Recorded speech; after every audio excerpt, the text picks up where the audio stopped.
Heroin completely destroyed my life. I became homeless. I was living in abandoned houses, under bridges, at homeless shelters. I was in and out of jails, rehabs, criminal charges for theft or things to survive. I guarantee you 99% of my friends and family were saying, when is he going to mess up again? What would you say to people who have someone around them as an addict? Be there when they're ready. How do you know when? You don't. I don't know how to live, and I just give up. So at this point, I'm pretty much assuming that my death is imminent, and I just kind of gave up. What were you giving up on? Life, everything. And that was the moment that I was like, what am I doing? What are you doing to be the best version of you for everyone else?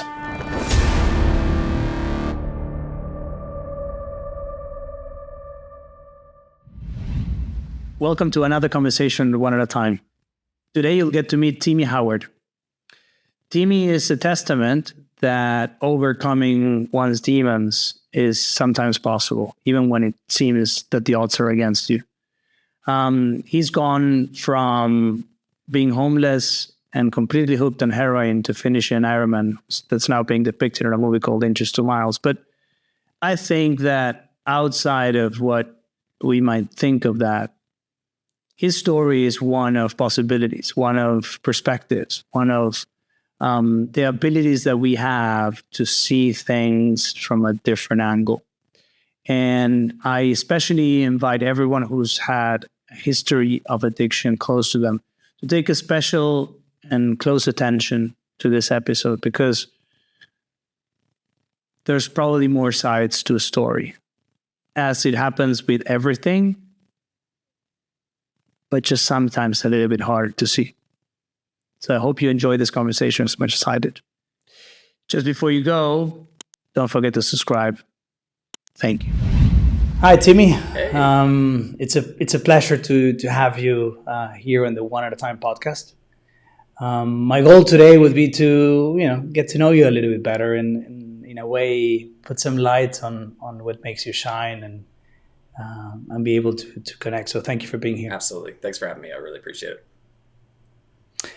I'd like to start off with a question of that maybe these days you've just sort of been featured in a movie that I'd love to sort of know a little bit more about, but not just because I want to know the movie about it. I would love to know, what do you think people has to know about you in terms of what brings real light from Timmy to the world?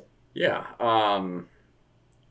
And I mean, I've had a crazy journey going through things, and I'm sure we'll get into that later. But I think the person that I am today is not the person that I was, 10, 12, 15 years ago. I'm always learning, always growing. I put my heart and soul into the community, especially the fitness community.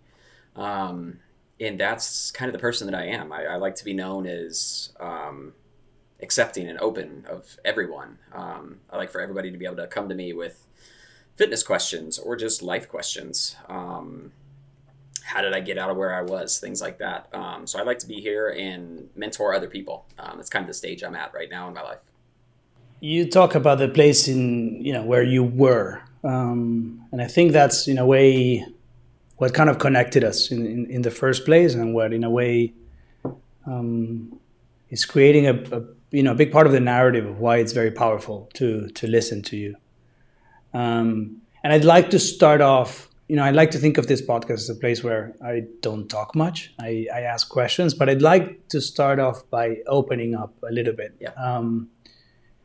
And I've questioned myself about doing this or not, but I just want you to know that I'm as vulnerable as you are in this conversation. And I think that what in a way connected us, and we had a previous conversation about this, is I struggled a lot growing up with a case of addiction very close to me.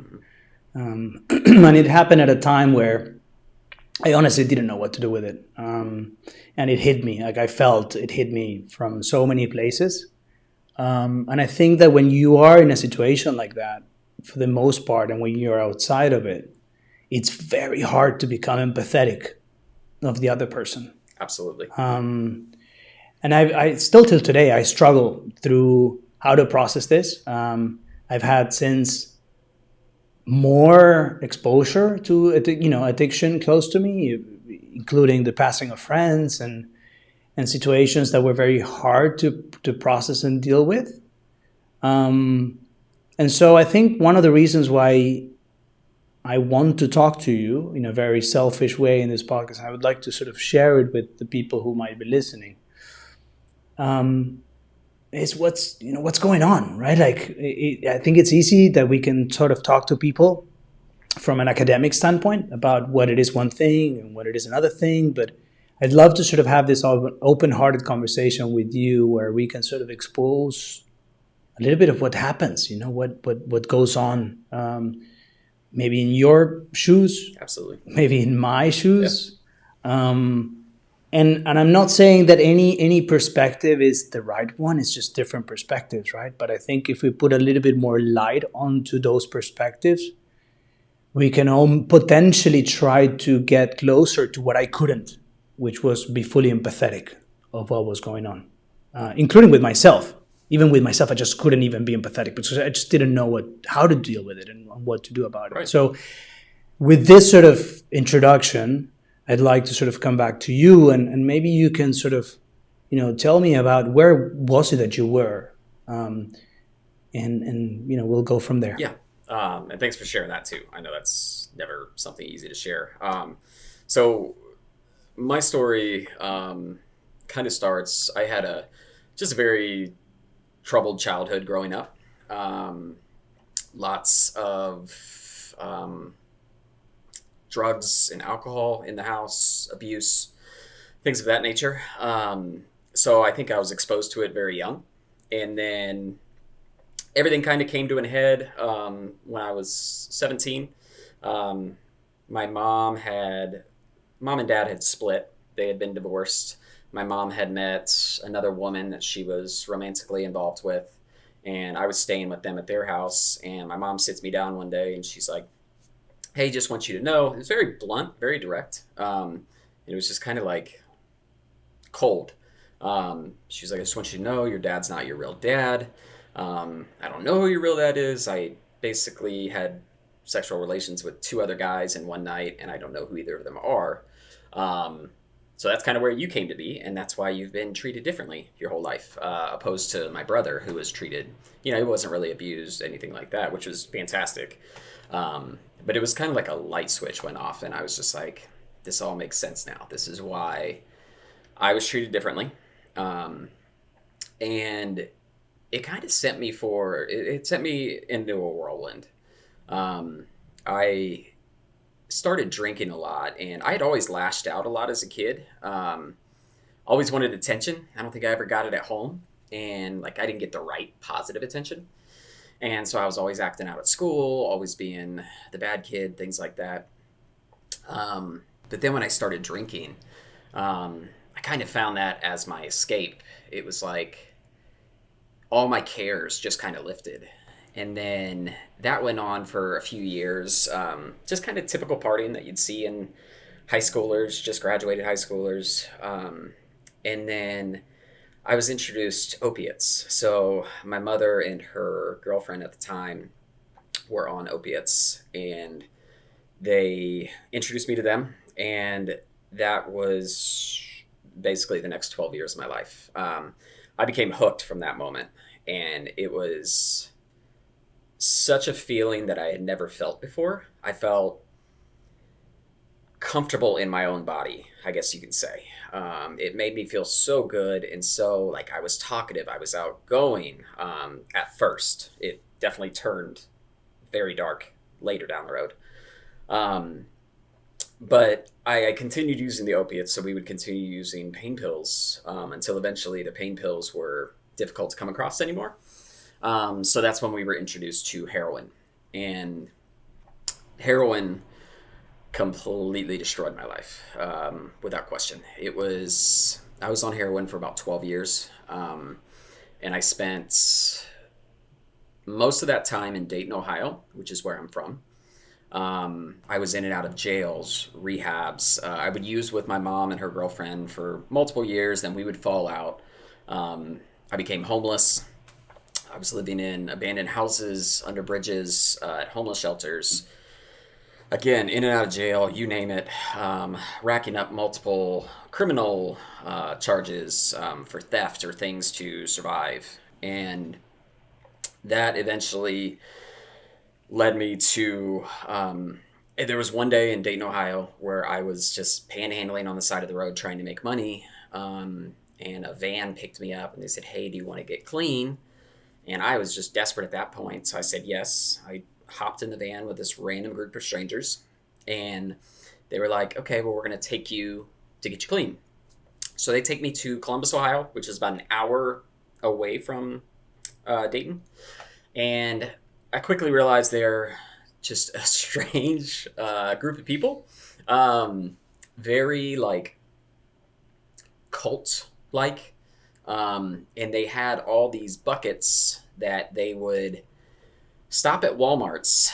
They woke me up the next day and they said, "Hey, we're going to go to Kansas City, Missouri." So I'm like, what in the world? Okay. And I'm sick as can be at this point because heroin you withdraw terribly from. And they stop at all these Walmarts, big department store here.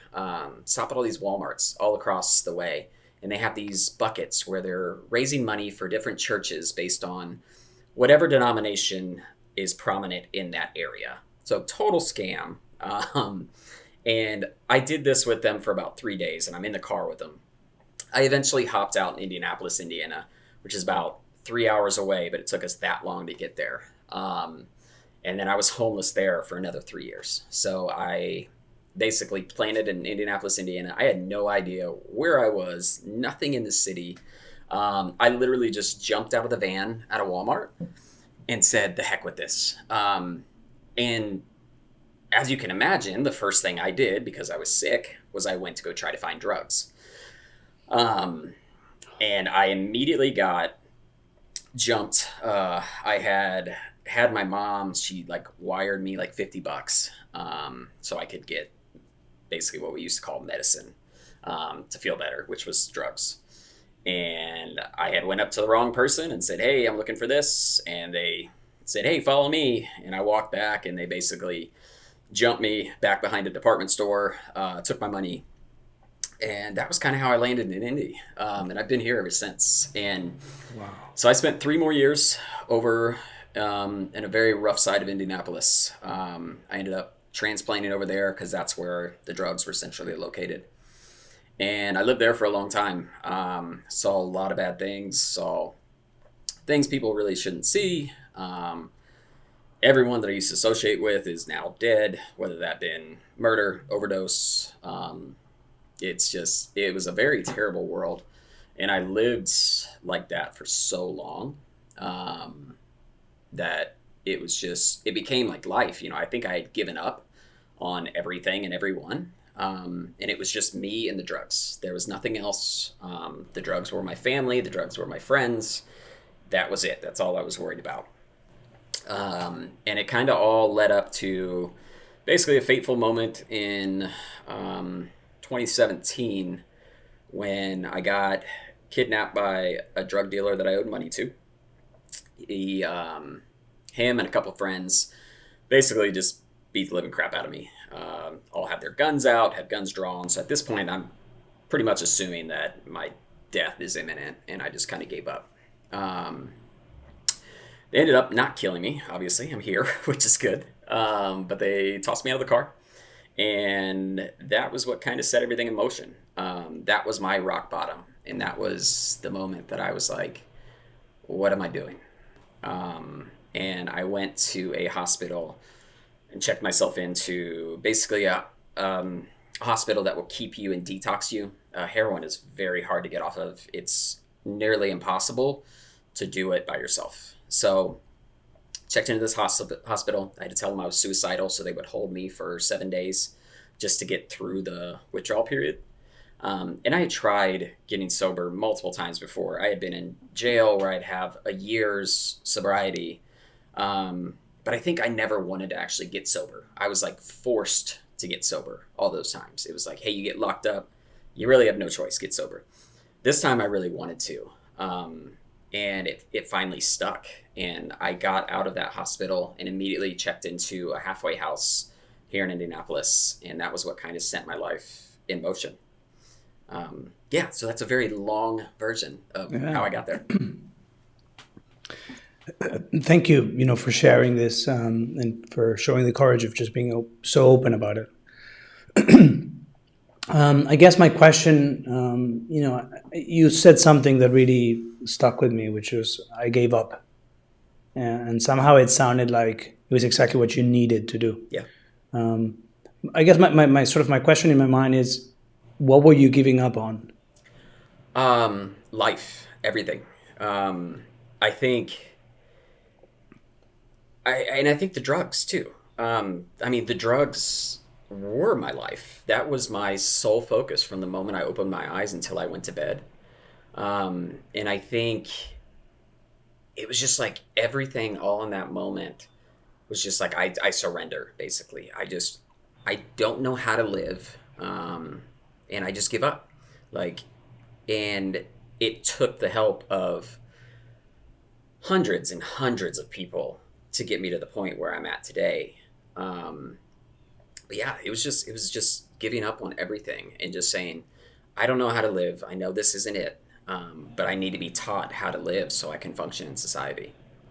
You said drugs were, you called them medicine. You said they were your life, they were your family, they were your friends.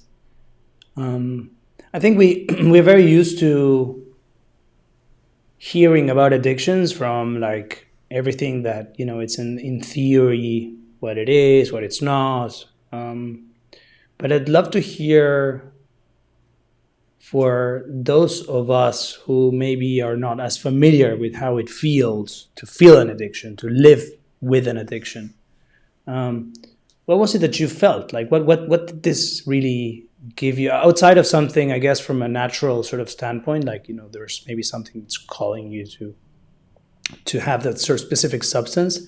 But what was the story that you were telling yourself about what it was actually giving you?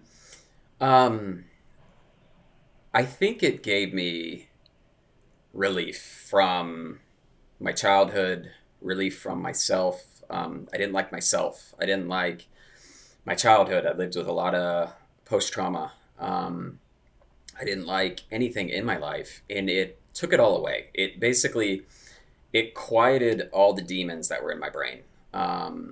And it was just a way to go through life without feeling pain, if that makes sense. I would be numb to everything. I wouldn't cry. I wouldn't laugh. I wouldn't do anything. It was just a steady state of nothingness, basically. And that's what I found in it that I enjoyed. Because I think I didn't like anything at the time. What do you like now? Now, everything. It's given me such a cool perspective from being on that side of life and seeing so much despair and hurt and ugliness, to being on this side of life and seeing joy and laughter and family and friends, and community. Like, it's every day is an absolute blessing now. And most of my life is centered around community now. It's centered around making everyone around me better. Because that's kind of what I think my calling and my purpose is. And there's just so many things that I enjoy on a daily basis. I think just from the moment I wake up to the moment I go to bed, I just love everything. What about, did you feel, and I'm sorry about me with my voice, it's also like, it gets so deep in me that I'm like struggling to even talk sometimes. But I'd love to hear a little bit about what maybe from, your perspective before and what's maybe your perspective now. What do you think this meant for other people around you when you were going through this, and even today? What was the impact of that? Yeah, I was not a good person when I was out there using. And I would assume, I mean, I had damaged every single, they talk about burning bridges. I had taken every bridge and absolutely burned it to the ground, and there was almost no repairing it. And I had most of my family that was still there, scared to death. They were just, I mean, they had given up. They were just kind of waiting on the phone call to say, hey, he's dead. Um, when it comes to like my dad's side of the family, it was just they were waiting on a phone call. And I had probably scared them all half to death because I went probably about 5 years with zero contact to the outside world. So I wasn't on any social media, I wasn't on anything. Um, and they had no clue where I was. I had, left from Dayton to go to Indianapolis. They had no idea. So they probably all thought that I was dead for an extremely long time, unless they looked at like jail records or something like that. And I think that had to be incredibly challenging for them. And I would like, I don't know. It's just looking back on it. Seeing that person that I was, it's Dr. Jekyll and Mr. Hyde. That is not me in the least bit, but that's where the drugs took me. That's how powerful they are. They completely transformed me, and I didn't care about anyone. And now my sole focus is everyone. So it was such a different mindset. But yeah.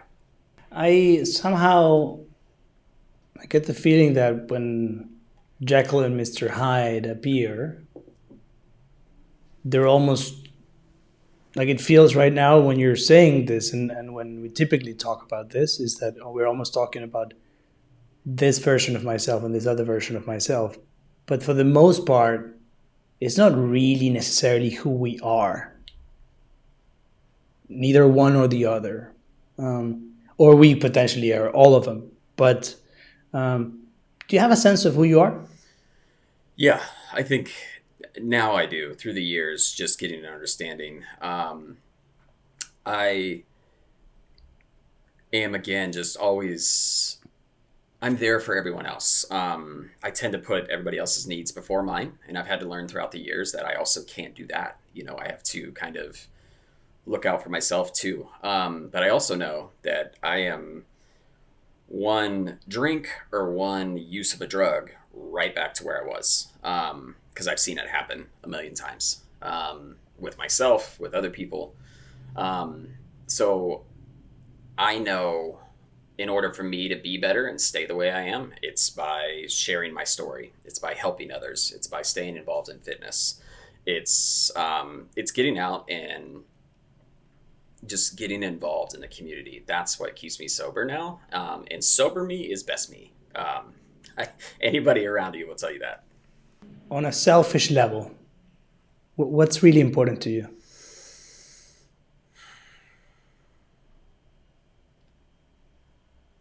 I would say praise. Just praise. I think I missed a lot of that growing up. So I like to be told that I'm doing good. I like to be told that I'm doing the right thing. And I know that can be kind of a bad thing, but I enjoy it. I love attention. In a sense, I'm kind of weird because I'm an introvert in some aspects. Like I love just sitting at home by myself sometimes. But I also love just being around people and hearing, hey, you're doing the right thing. You're doing what you're supposed to do. That's probably my selfish piece to me. Do you think you're doing the right thing? I think so. Actually, I know so. It's this side of life is so much better. I have rebuilt every single relationship that was destroyed. I'm a friend to so many people now, and I'm always an open ear. I help a lot with people whose family members are struggling with addiction, because I feel like we were kind of talking about at the beginning where like it was hard for you to have empathy towards everything, and that's completely normal, and a lot of people feel like that. So who better to talk to about it than somebody who's been there? And so I'm able to be the voice of reason to some people when their loved ones are in addiction and they can't understand why they're doing it. Because unless you've been an addict, you will never understand an addict. And it takes somebody who's had that mindset to try to explain it to other people. I guess on that same line, maybe it even helps for others and potentially even myself. What would you say to people who have someone around them as an addict, outside of trying to understand? What would be your voice of reason to them? Be there when they're ready. And that's a very slippery slope. And sometimes that's not easy for people to hear because they may not get that chance to be there when that person may never get to the point where they're ready. They may pass away in that process because things like heroin are very lethal. Um, but we need to be there in a capacity when they are ready. We're there. For me, it was like finding community. It was getting a hug that changed my life. I had the right people in the right moment at the right time. And that's what these people need. It's constantly telling them that you love them, you're here when they're ready, but also not enabling them, not, you know, giving them money and things like that. It's never going to help. Giving them a place to live, it's never going to help. They're just going to use you. Um, but just being there when the time is right, when they're ready, offering resources, looking at local drug rehabs or local places you can check yourself into, like I did. That's what we need to be for them. How do you know when? You don't. Um, and that's also the ugly part. It's you hope they will reach out. And I mean, I don't know the exact number, but I know in heroin, for example, it's less than I think 5% of people who are in active addiction with heroin actually make it out of it and become sober. Um, Very, very daunting numbers because they either end up in prison for the rest of their life or unfortunately they pass away. Um, and it's, you just hope that there's a moment that they will reach out to you and say, "Hey, I'm ready." Um, and then it's our job to be there at that time. I've had multiple people that have reached out to me and hey, I'm struggling, and I always let them know like I'm here for them. And some of those people didn't make it, and that's the tough reality. It's the drugs outweigh anything else in their life at that time. Family means nothing to them. It's drugs over everything, Wow. um, and which is really sad. But that's the way it reworks your brain's chemistry.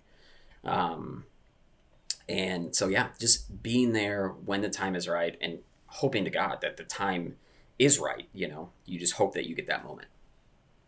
You just said your family means nothing to you. Yeah. Uh, does this come back? How do you feel about it now? Yeah, it absolutely comes back. I mean, it's there's times out there, especially being homeless. I mean, you're lonely. You have nobody. You have nothing. You have nothing but time to reflect on everything you've done wrong in your life. So of course, there's times where you're like, oh man, I miss these people. But the drugs are always going to trump that.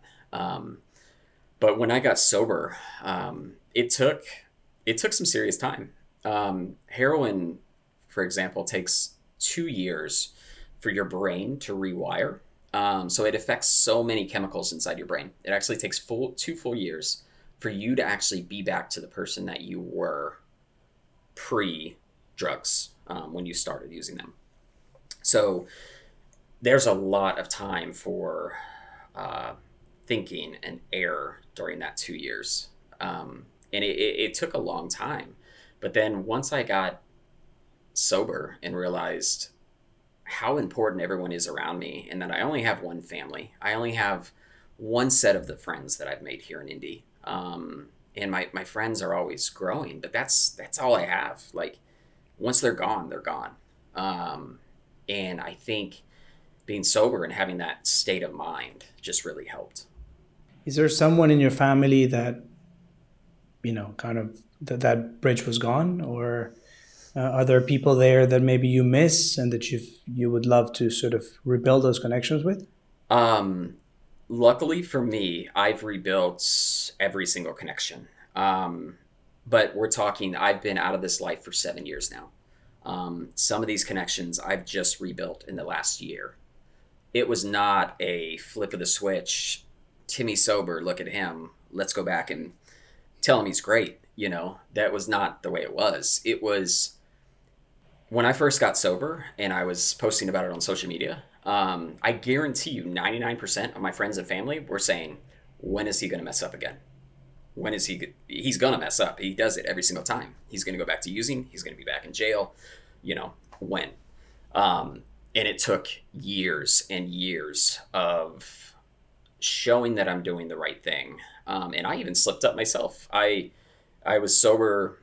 I got sober off heroin and thought that I could drink alcohol again. And I ended up getting into a DUI. It's been 5 years since then. So, I mean, I had built up 2 years of like, oh, hey, we trust Timmy.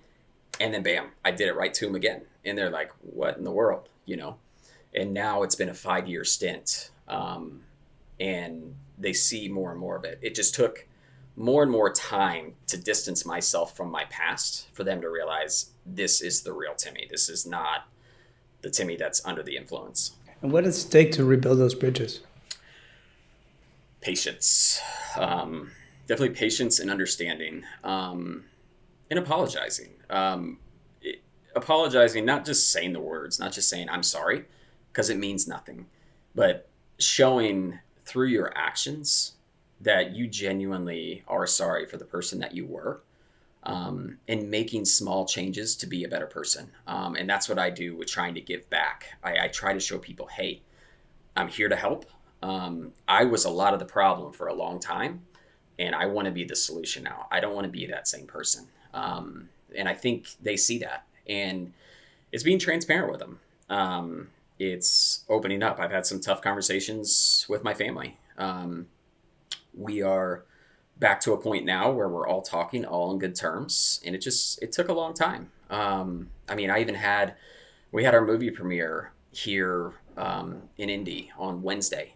And in the very front row, I had my dad, my stepmom, my real mom. I had all of them sitting right there in the front row. My mother-in-law.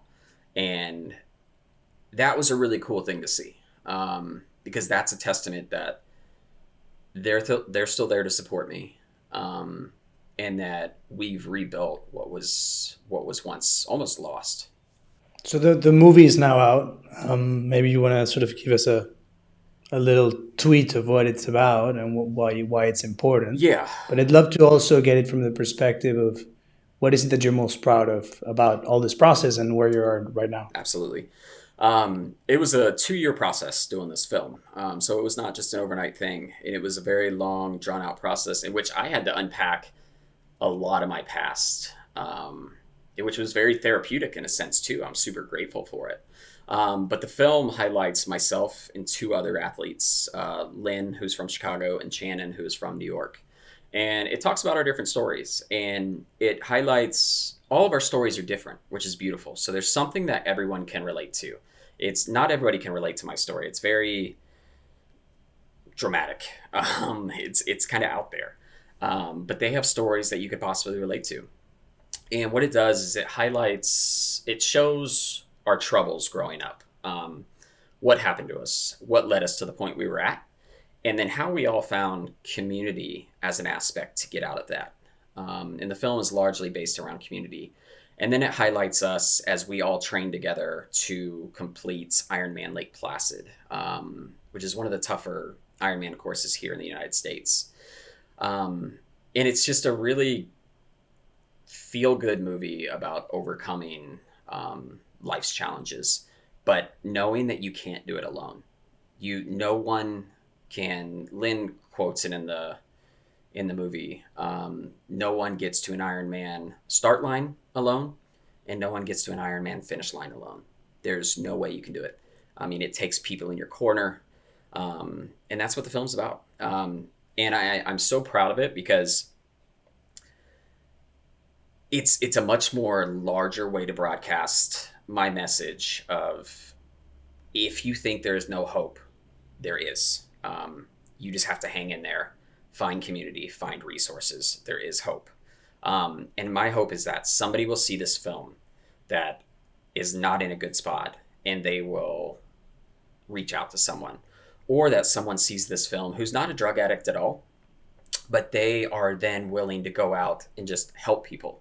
They could be that person that gave me a hug when I first got started. And maybe they never knew they could do something like that. So it's really a good way to show everybody that we all need to lean on each other. And I think people will love the film. I'm just super excited to share it. Sure. Well, you were sort of talking right now. I was also thinking that, because it all sounds fantastic, right? Like you were saying, this feel good movie, and I was like, yeah, the message it's very feel good. But we all know, like all the thunder and the storms and the clouds that have been there. Do you still sometimes even look back with a sense of nostalgia, or there's something in that storm that still sort of comes or shows up in one way or the other? Absolutely. Without question. I still deal with a lot of things. I still to this day have constant panic attacks. I have some anger issues. I spent a lot of my time in jails and prison. And that lifestyle is totally different than being out in the real world. So I had to basically adapt my mindset when I was in those places. And there's sometimes where that mindset comes back and I have to really check myself. I go to therapy every 2 weeks just to keep myself up on it. It's a constant work in progress. I'm never going to be healed, as you want to say. Like I'm always going to be a work in progress, but it's just accepting that fact and doing the best that I can now. Yeah. And I mean, to be honest, the sort of the first feeling that comes to me is, I think we're all work in progress, right? Like, absolutely. There's not there a space for, oh, look at you, Timmy, you really got some work to do. I think we all have to, yes. In a way. We're probably just dealing with different demons and at different times, and when I say dealing with different demons, I even think that we all have our own demons that we're dealing with, and we give them different personalities, different shapes, different forms. But for the most part, it's our own demons that come and chase us. Absolutely. Do you have a demon that comes to you and tells you, no, you're not good enough. No, this is. You're not gonna make it, Timmy. This is what is it? Who's your demon, and what is it telling you most of the time? That's my biggest one. It's you're not good enough, or you're gonna go back to what I sometimes think in my head.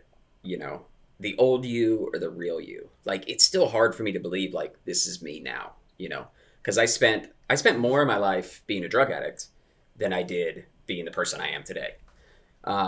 So sometimes it's hard to really think that. And that's the demon that comes into me. Living here in the city, I see tons of homeless people. I see tons of drug addicts. I will literally be on my bike riding and see people shooting dope. And it's like, sometimes I see that and I get triggered and I'm like, I know what that feels like. That's a good euphoria. And it's like, whoa, I still have to check myself. Even 7 years later.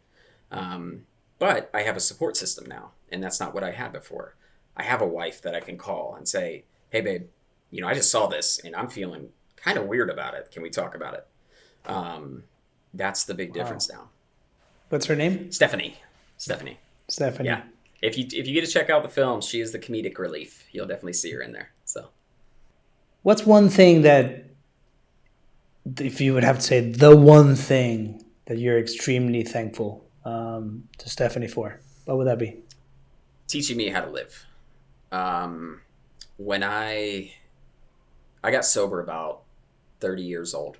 So my entire time in my 20s were spent not learning anything. I mean, when I got sober, I essentially was pretty much a 16, 17-year-old in my mind. I was still doing all those things and acting that way. And she's been here to help me learn how to cook, balance a checkbook, simple things like that. And she's just been my rock. She's been my other side. I can always bounce things off her, and we have a wonderful, fun, and fantastic relationship. We're both super into fitness.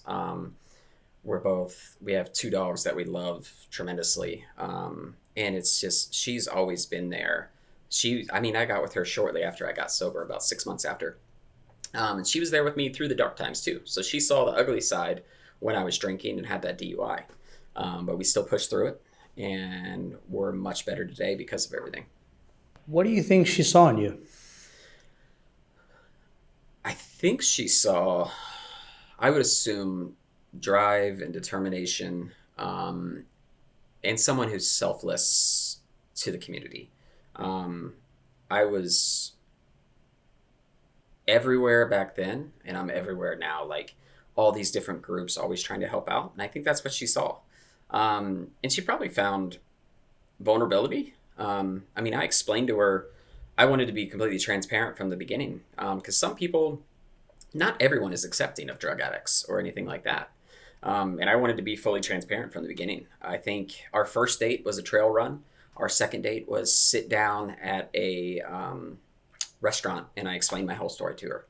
Because I wanted her to know going in, like, hey, this is what you're getting yourself into. I am not normal by any means. So if you're in for this, cool, we can build on it. But I want to be transparent. So, and I think that kind of set everything in motion. Was that the first time you had to do this, and maybe there was other types of experiences? Yeah. That was the first time I really had to explain it to anyone. When I first got sober, I was very reserved. I didn't tell anybody that I was a former addict. Most of the fitness groups that I had got involved in didn't know anything about my past, and I was very reserved. So she was one of the first people that I opened up with, as well as a workout group. After I did my first marathon, I had opened up with a few of them at the celebration thing, and they were like, holy crap, dude, like I would have no idea. Most people say that. They say, talking to you, and I have no idea you've been through the things you've been through, which is awesome. But it's also like, there's so much more to me. Like, just what you see is not necessarily me. And I think everybody's like that. We all have some kind of backstory behind us. But it was just amazing that people were accepting. I was so concerned that I would be shunned away from society. I had spent so many years being the outcast of society and being looked down upon. I would be spit on while I was, holding a sign, or people would throw drinks at me. I was used to that side of life, and I thought that's the way people were going to treat me if I said that's what I did. But it was the complete opposite. It was just my ignorance, because the groups that I was with were so supportive and so accepting. And I think that's because most of them have their own struggles themselves. And they may not be willing to share, but maybe like they heard me and they were like, okay, I can relate to this guy. Like, I get it. Like, he's being vulnerable. Like, and then they may end up telling their story down the road too. What are ways in which, like, I hear a lot, Timmy's there for everyone. And it seems that a big part of sounds like a big part of the redemption that you have with life is, I got to do for others now stuff. Yeah. It comes to me almost as if you're, asking for forgiveness in a way. Yeah. Yeah. Is that a bit of how you feel? Yeah, you're spot on. I think in the beginning, it was definitely forgiveness. It was, hey guys, I want to show you I'm doing the right thing. As I've done it more and more, I realized that's a piece of my selfishness too. I just enjoy it. Like, I enjoy helping others. And I think I may have always been that way. But that's kind of my selfish little area where I'm like, I just love helping others. That's what makes me feel good.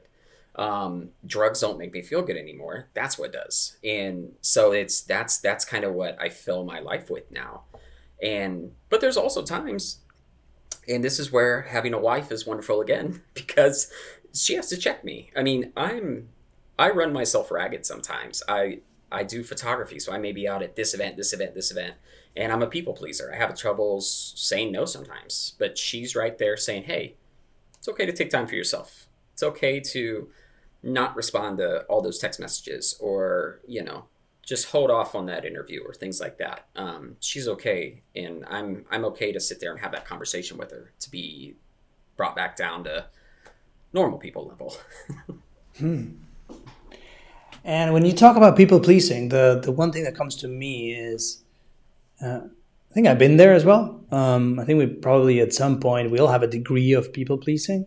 But the one thing I've learned about it in my own personal experience has been that the more you're trying to people please, is the more you're telling yourself that you need to do things in order to feel loved.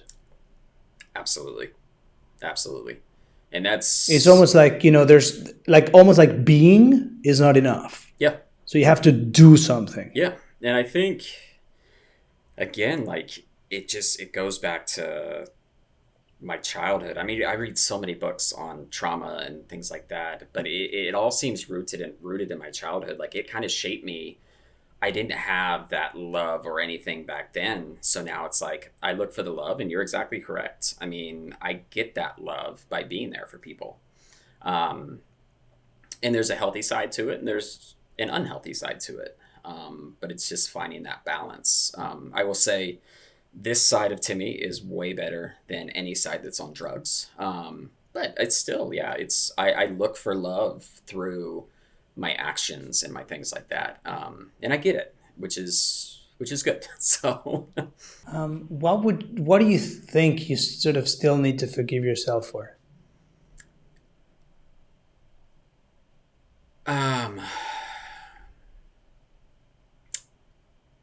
I would say just all the pain and hurt that I gave to everyone else.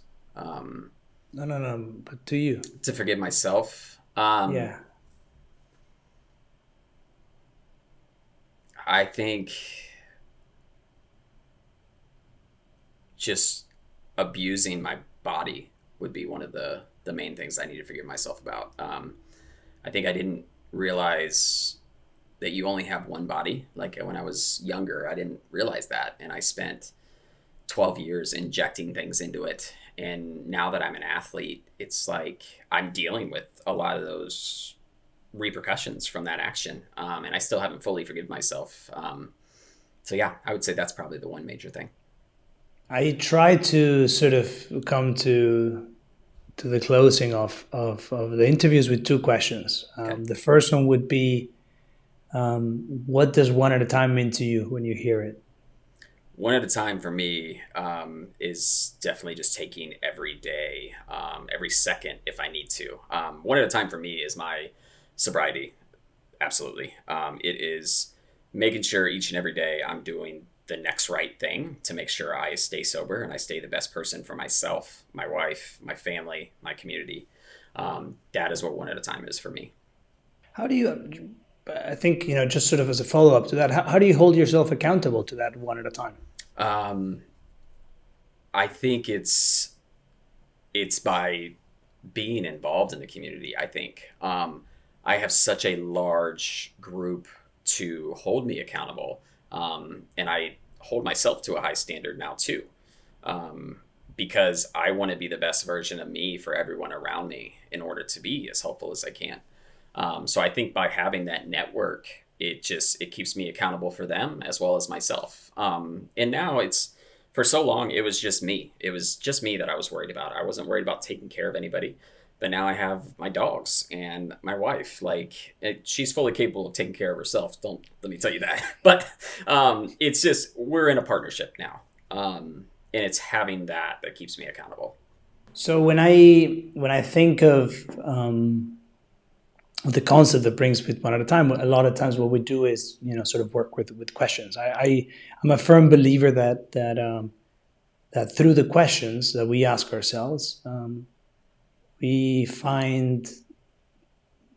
discover our consciousness, and we somehow can get closer to our own truth, and we can live a more sort of authentic and intentional life, right? Like, and I think the answers change, but the questions remain. And if we find the right questions, then we can sort of keep on checking in with each other. Yeah.